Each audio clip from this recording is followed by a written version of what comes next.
The following podcast is a part of RadioMisfits.com.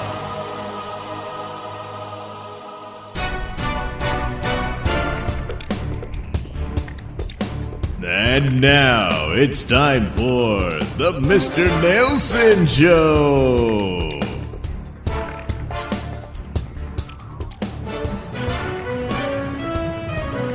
This is a Nailsin News Bulletin.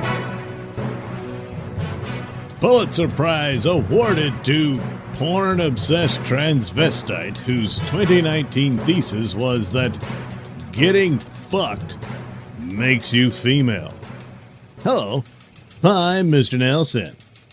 Yes, the Pilitzer Prize, administered by Columbia University, was once a prestigious award handed out for meaningful achievements in the media and the arts. But this year, a pornography-obsessed transvestite who recently advanced the thesis that womanhood is a matter of sexual penetration received the award for distinguished criticism using any available journalistic tool. Andrew Long Chu, who calls himself Andrea, will receive $15,000 along with the accolade. Well, is it really worth? Well, the $15,000 is worth something, more or less, but the accolade. Anyway, for 5 book reviews in New York Magazine, wherein he allegedly employed multiple cultural lenses to explore some of society's most fraught topics. Yeah, he tweeted out, "So am I the first trans person to win a Pulitzer? Can we fact check this? I don't know.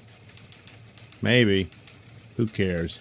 In one review, Chu discussed a short story about a shut-in feudal lord who spends his days easing foreign objects into his rectum, and drew the conclusion that this is why we all shit, to be renewed.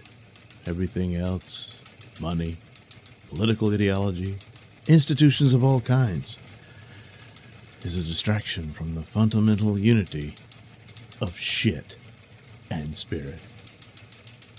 Another book review found partially deserving of the Pulitzer concerned the missteps of a suicidal gay person.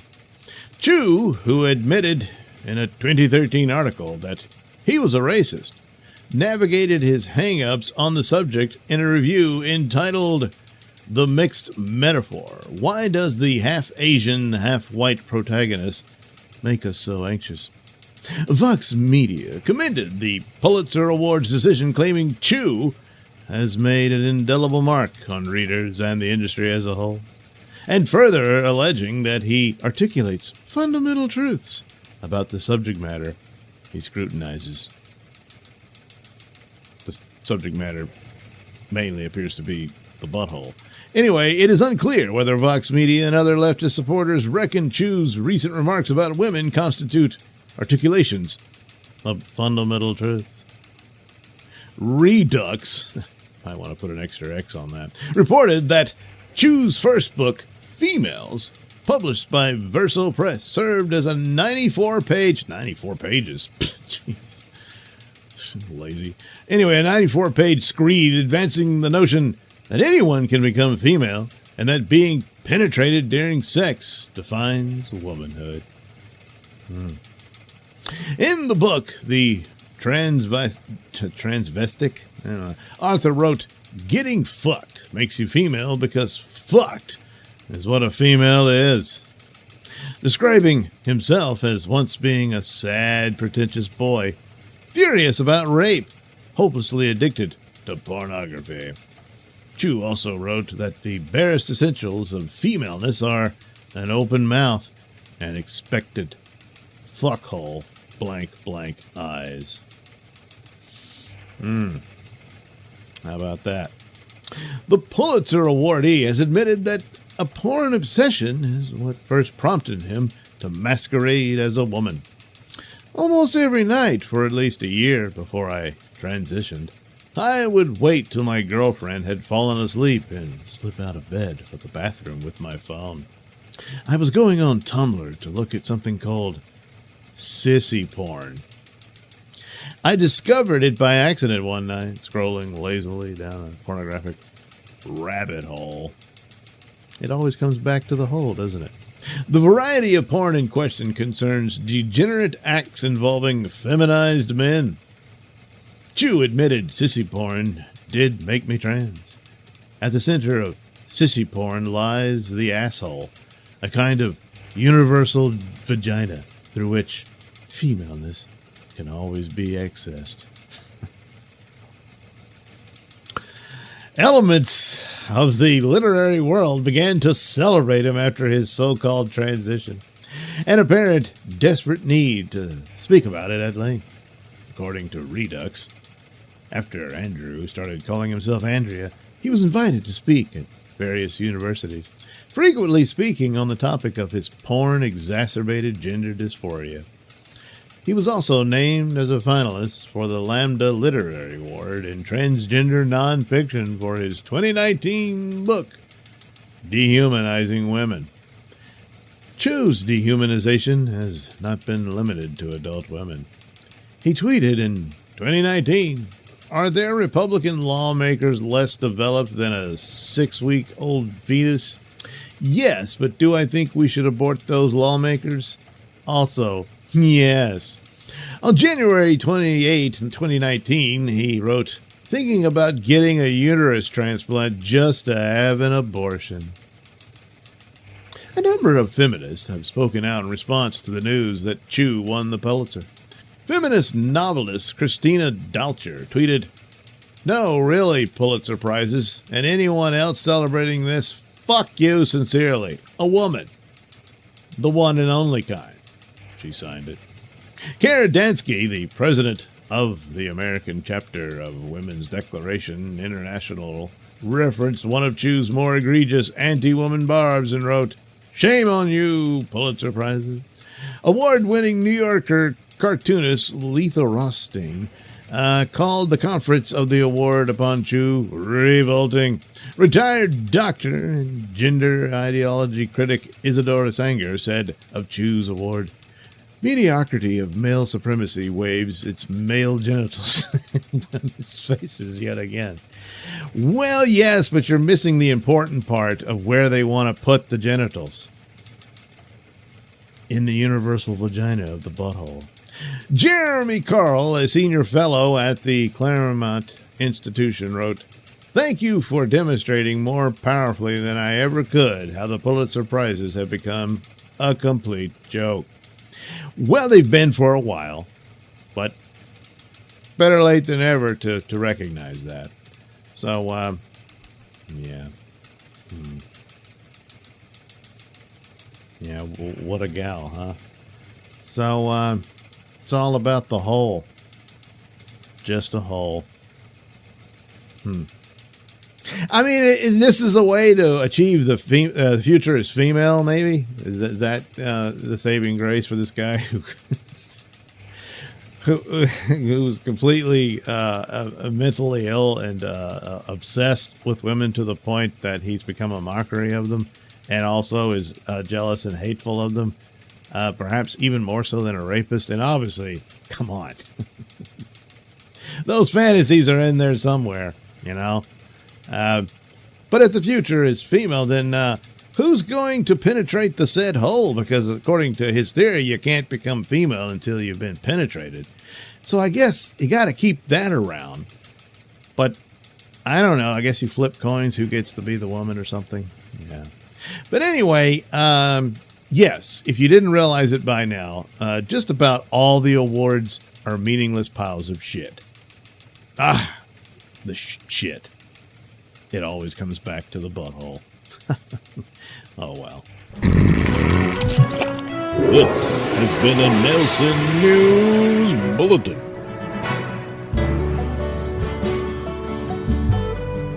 You're listening to the Mr. Nailsin Show here on RadioMisfits.com.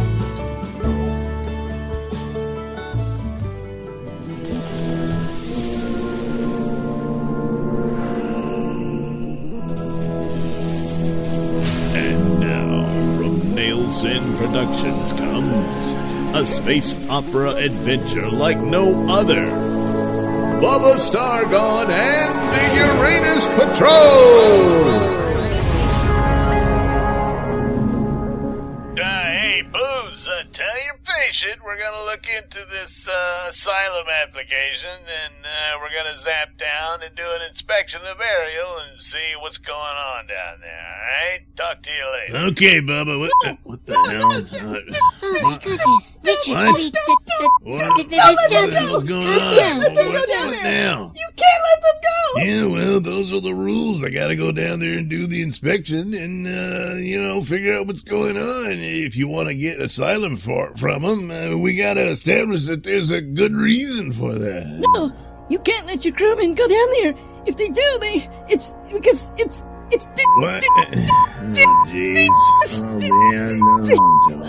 I'll write it down. Yeah, that'll probably be better. Oh, man. Oh, let's see what it says. It says dangerous. Yeah, well, I'm pretty sure Bubba, Spot, and Lefty can handle whatever's down there. Well, we don't know that for sure, Booze. Well, our only source of information is our patient, and sadly, she's a woman of few words. Well, that's because of the implant in her brain. If maybe we could remove it, or at the very least deactivate it, she could communicate the true story of what's going on down there. Oh, yeah. Yeah, we probably could, but I mean, it's some pretty intricate work in that thing, yeah. It's not without severe risk to the patient. You have to perform the surgery, Doctor.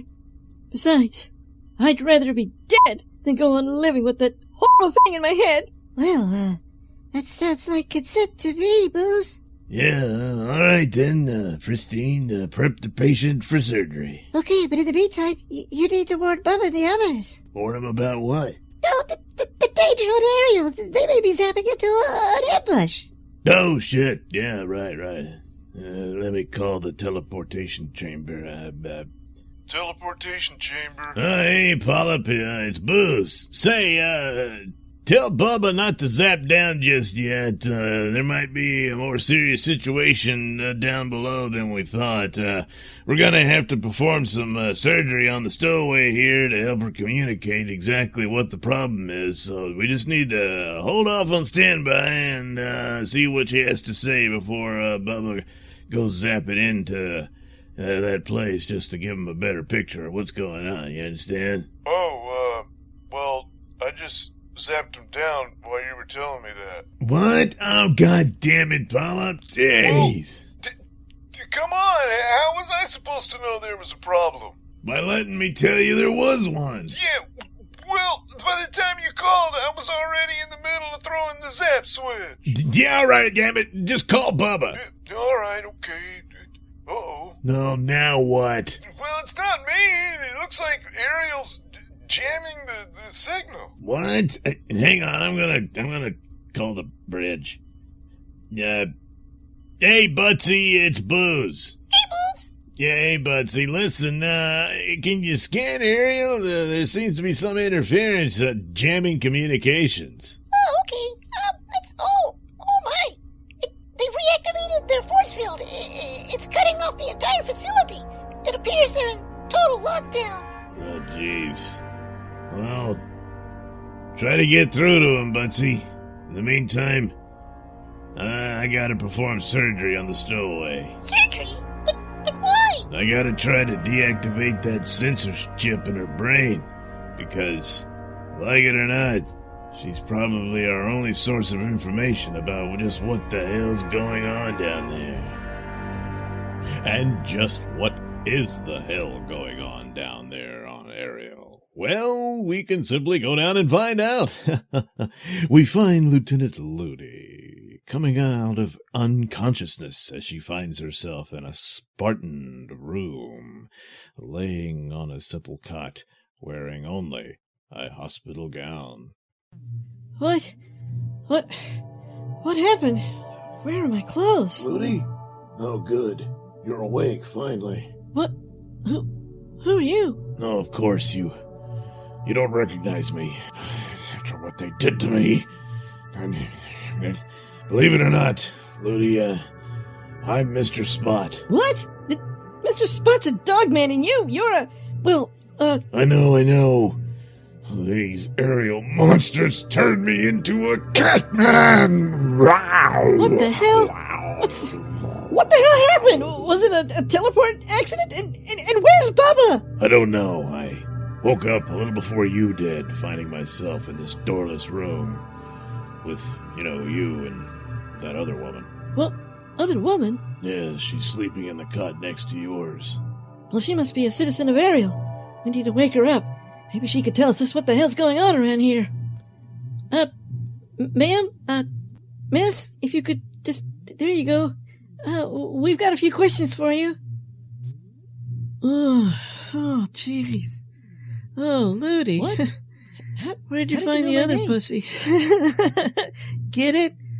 Damn, what the hell? I feel weird. What was it? A teleport accident? Oh, wait a minute. What am I wearing? What are these? What do you mean? What's going on? Whoa, What is why are you this? lifting your gown? We don't need to see your crotch. Oh my God. Where is it? Where's what? What did they do? What are you doing? What the are you hell talking happened? about? They turned me into a chick. Just who are you anyway? Damn it, Ludi, it's me. I'm Bubba. Well, And Spot thinks he has problems. Well, perhaps we'll find out just what the hell is going on in the next exciting episode of Bubba Stargone and the Uranus Patrol. Bubba Stargone and the Uranus Patrol is written and performed by me, Douglas Nailsin, with music provided by Kevin MacLeod and other public domain sources.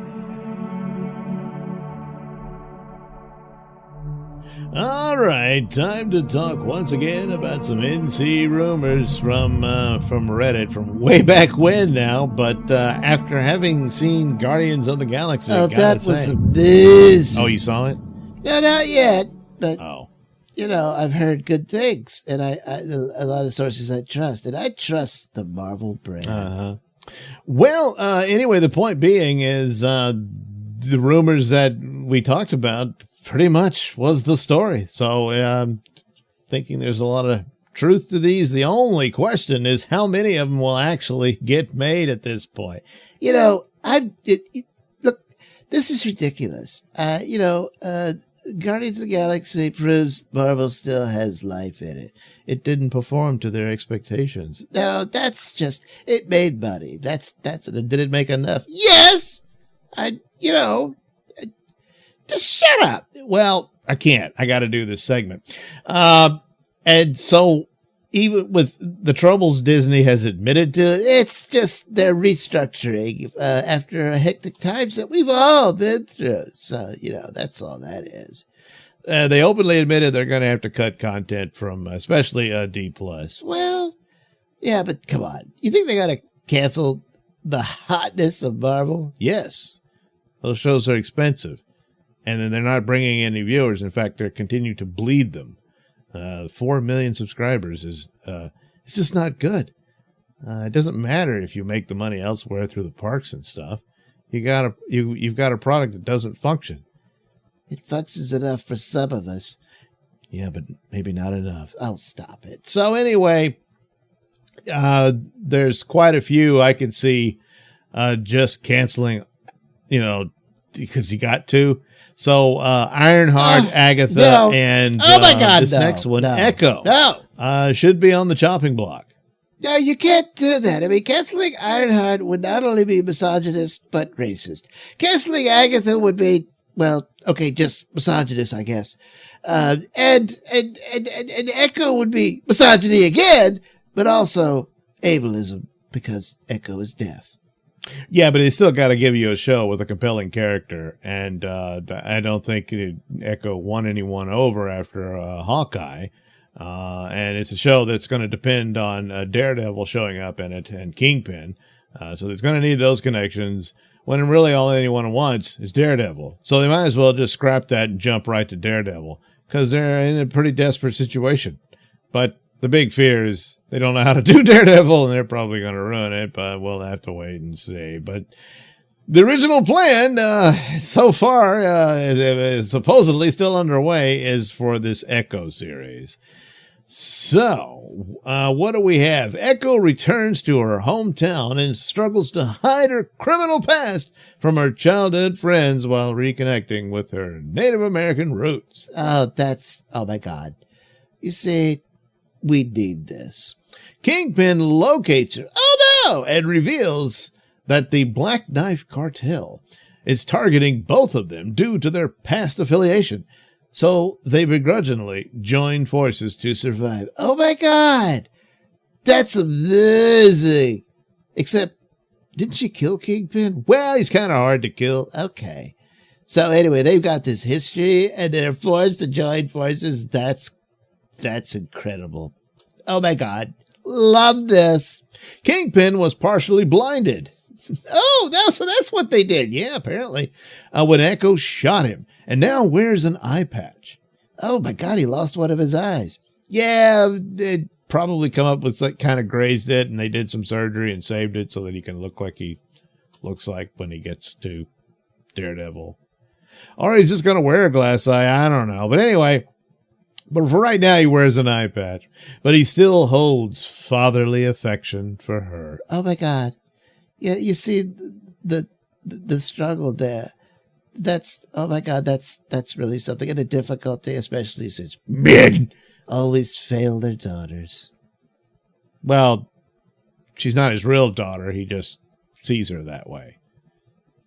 Yeah, but it's her agency that matters. Yeah, whatever. But anyway, you could construct a fairly compelling story there. It's just the position they're in. I just don't think the Echo character is going to attract any eyeballs. It's like I said, the Ms. Marvel show, I stand by, was not a bad show. I thought it was pretty good, but no one cared about it. No one knew who this character was, and it didn't draw them in. So they didn't weave that right. So that's just the way that goes. Here, they did it with Hawkeye, and they're keeping her in the world that has Daredevil and Kingpin and all that, and that should help a little. But I think the main thing is that this is a precursor to the Daredevil show. So odds are, I suppose, Echo might have a better shot than Agatha and Ironheart. Well, it's still unfair. So anyway, the Black Knife Cartel deploys several assassins after Echo, but she proves to be a tougher opponent than they had anticipated. That's right. Boom! Underestimated her because you're all misogynist and ableist. Yeah. When her hometown is threatened, Echo embarks on a spiritual journey. Oh my God, that's so special. Yes. Yes. Oh, I didn't know you were religious. I'm spiritual. Well, okay, anyway, spiritual journey, and acquires magic tattoos. Oh, yeah. That give her superhuman abilities. Oh, yes. Oh my God, that's amazing. Can you imagine how many people are gonna get those tattoos when they see it in the show because they want to be like Echo? Oh my God, that's so sweet. Yeah, but then Disney will probably sue the tattoo parlors because they're going to claim copyright to all the different tattoos she gets. They wouldn't do that. Oh, yeah, they would. Flashbacks reveal how Echo lost her leg in a car accident that also killed her mother. Oh no. And how her father became an enforcer for Kingpin and trained her likewise. Oh my God. So boy, she basically had two dads. And Kingpin failed her. Yeah, I guess. I don't know. Flashbacks also explore Echo's first encounter with Daredevil as Kingpin's enforcer during the events of Netflix's Daredevil, in which she impressed him with her martial arts skills. You damn right. Oh, wait a minute.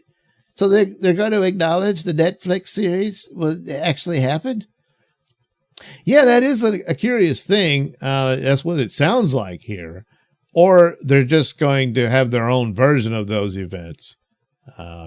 Yeah, I don't know. That is, I would hope so. I was hoping that, the Daredevil would follow suit and try to maintain the templates and the excellence of the Daredevil series on Netflix, but I'm dubious. I know it's going to be good no matter what direction they take because, Marvel, it's just genius. Genius! The series ends with Echo becoming a private investigator in New York City. That's great. More, please. More. And Daredevil approaching her for a new case. Of course he would. And this leads into Daredevil Born Again. Oh, my God. Hey, you know how you were talking about how they're probably not going to use the Karen Page story, the Born Again? Maybe it'll be Echo instead. You mean she's going to run to Hollywood to become a movie star and ends up doing porn and becomes a heroin addict? No! No! Or she's going to portray Daredevil and reveal his secret identity to Kingpin, basically stabbing him in the back. Well, if she does, it's probably a good reason for it. Heavily retooled due to Marvel's new quality over quantity policy. Might not even release before Born Again, could even be completely reshot with a new script. So that's, and I would take that one to the bank in some form or fashion, even to the possibility of just being canceled. No, I mean, look, this is their, they got to stick to it. I doubt it. A lot of the plot points, well, okay, some. Even the failed Marvel movies and shows could have worked, but they just don't have the ability.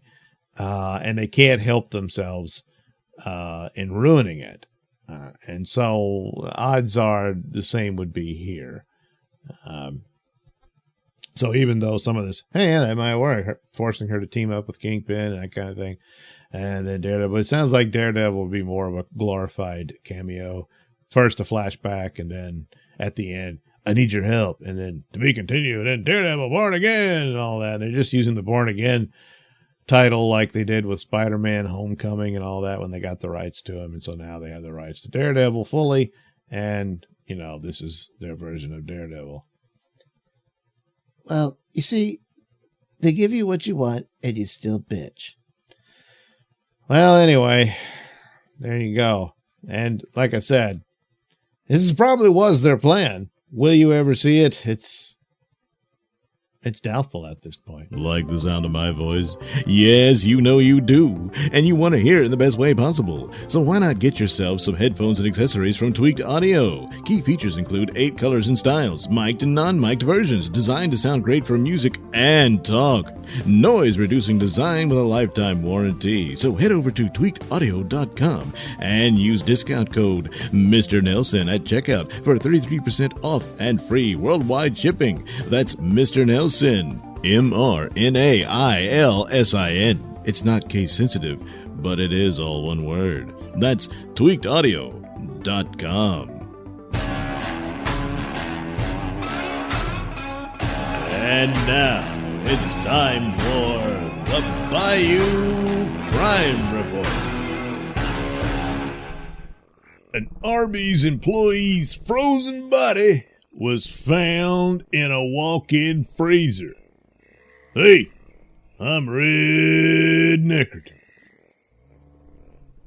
In a story that takes Arby's slogan, "We got the meats," to a gruesome level, an employee was found dead inside a walk-in freezer in New Iberia, Louisiana. The body of the unidentified woman was discovered by employees at 6:30 p.m., and the police were notified shortly thereafter. There are not a lot of details available at this time. So it was an employee that discovered the female deceased inside the cooler, and the deceased is an employee of the restaurant, said Police Captain Leland Laster. Wait a minute. They know it's an employee, but they don't know who she is. Well, that's, I mean, a lot of these restaurants and stores and stuff, they got those name tags. They could read that, huh? I mean, well, maybe she just, kept to herself mostly, and the other employees never got to know her, and they're like, yeah, that's her, but, damn, I don't know her name. I don't know. I mean, a lot of the times when they don't identify the victim of one of these scenarios, they're like, hey, we haven't notified the family yet, so we're holding. They don't even do that here. They just like, Who the hell knows who she was, but I guess she was wearing one of their uniforms, and they figured, yep, that's one of ours, but no, we just never really got to know her. So anyway, police captain continues, a situation like this is unusual, so we're taking extra precautions during the investigation. After completely processing the crime scene, this does not seem like a homicide. It seems like an accident. Well, then it's not a crime scene, is it? But, of course, he's saying, hey, we don't know nothing yet.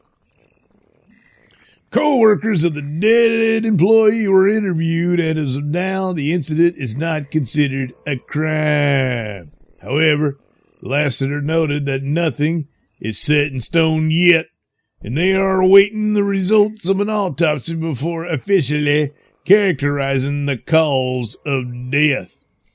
By the way, during your interview with the employees, did any of them come up with their name? I guess we'll have to wait on that too. Accidental deaths and walk-in freezers are uncommon, but not unheard of. According to the U.S. Bureau of Labor Statistics, injuries, illnesses, and fatalities report, these things can happen. In 2021, for example, 43 workers died due to exposure of temperature extremes. Back in November 2022, the New York Times, and you can take that for what it's worth, reported on the death of a 33-year-old man who got locked inside the freezer at, Beagle's Bakery in Canarsie, Brooklyn? I don't know. It's somewhere in Brooklyn. I don't know nothing about that Yankee shit. If you work at a business or run a business that has a walk-in freezer, Bush Refrigeration advises following these safety precautions. Keep things dry. Spills can cause accidental falls that lead to employee injury. Ice and frost buildup can also melt and leave puddles that employees can slip in. Now, it's amazing you gotta spell that out, but in today's world, yep, you gotta try to idiot-proof as much as possible, no matter how ridiculous or obvious. Anyway, regularly check safety releases on doors. Modern walk-in coolers and freezers come with safety releases on doors to avoid the risk of accidental entrapment. And that ruins a lot of plot holes of horror movies in Hollywood, but, that's too bad for them. Also, be sure to regularly check safety releases to make sure they are functioning properly. Oh, well, there you go, Hollywood. That's her out. Yeah, it just didn't work. Employees can also practice a buddy system when entering the walk-in to be extra cautious. Of course, what if your buddy don't like you so much and that's the murderer, Then, well, that's your ass. Of course, these days, there ain't gonna be no buddy because staffs have been cut so bad, well, because of inflation and whatnot, but also because a lot of assholes just don't want to work no more. So you can't hire the extra help, So, you better make sure that door works before you go in there. Keep your walk-in unit clean. Well, that kind of fits with the keeping it dry. But anyway, regularly cleaning your walk-in refrigeration systems lowers the risk of mold or fungus buildup. But of course, when you're cleaning it, make sure you dry the goddamn thing. Mop that shit up because, you're going to slip and fall, hit your head, and freeze to death before the mold does shit, So, I don't know. That's kind of like a little extra maybe, but not as significant as the previous. So don't overload shelves. Not only does an overpacked freezer become less efficient, but overloaded shelves can collapse under the excess weight. Employees can have inventory items fall on top of them if shelves break or malfunction. Yeah, well, when the supply chain gone to shit, sometimes you got empty shelves quite a bit. Of course, these days, since there's so much Bud Light available, you might end up being buried alive under a whole stack of Bud Light. Now that just, oh my God, that would just be a crime against humanity. offer employees jackets, hats, and gloves. Well, that ain't gonna happen. You're just gonna have to bring your own. But anyway, cold weather garments can be stored near your walk-in unit so that employees can easily access them. No, they'll keep them in the break room at best, but you're gonna have to bring your own. That's all there is to it. Anyway, wearing these clothes and accessories lowers the risk of circulation problems for your employees, and they will be more comfortable while working inside the walk-in unit. So apparently Arby's didn't practice any of this for this poor woman. And, well, that's about it. By the way, you gonna order anything from this Arby's? Yeah. Anyway, they're saying it might have been an accident. Maybe she slipped and fell. Seems like you'd see things at the scene that would indicate that, but maybe not. Or she, I don't know, suddenly had a heart attack and died. That could be. But more than likely, it was murder. For the Bayou Crime Report, I am Red Neckerton, reminding you to keep your goddamn holes clean. The Bayou Crime Report is a presentation of Nailsin Productions.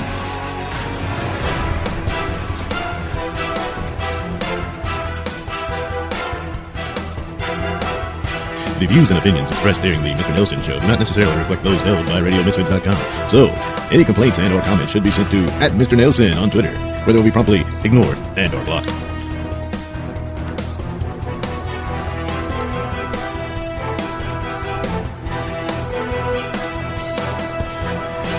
I was not thrown on the ground and ravished, which the word rape carries so many sexual connotations. This was not sexual. It hurt. It just, Well, I think most people think of rape as it is a violent assault. It is not. I think most people think of rape as being sexy. Let's take a short break. Think of the fantasies.